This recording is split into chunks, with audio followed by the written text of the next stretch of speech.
Ken Gordon, Spiritual Leader, Centers for Spiritual Living, back again with week number 3 on the value of education that we're presenting in March as part of our theme Sundays that we've been doing. We did last year and we're doing it again this year.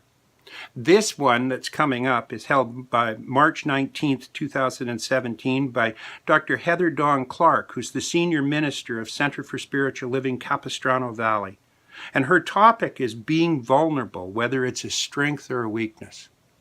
One of the things that we hold to be truthful and that we hold as part of our tenet of life itself is the ability to be vulnerable and the ability to be transparent, because the two go hand in hand.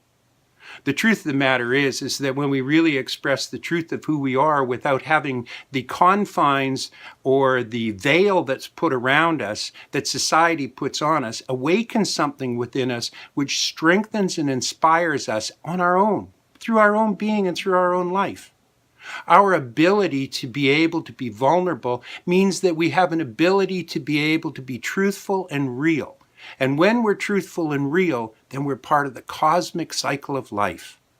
Life is a huge mosaic, and every person in it and everything in it has a part to play.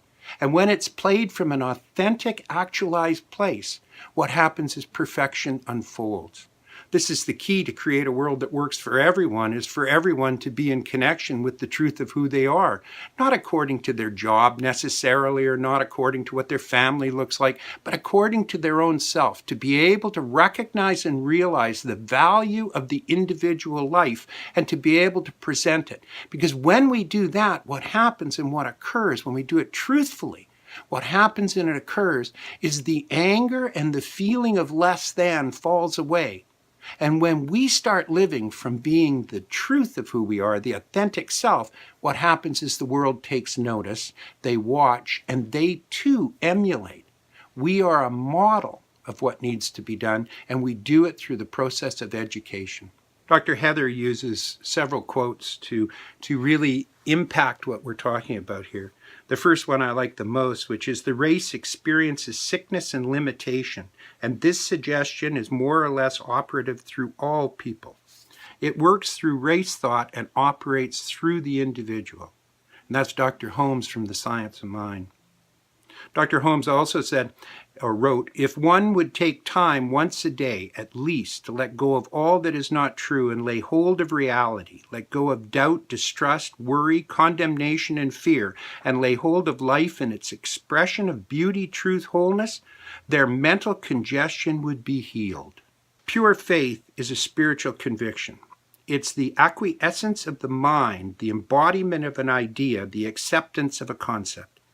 If we believe that the Spirit incarnated in us can demonstrate, shall we be disturbed at what appears to contradict this?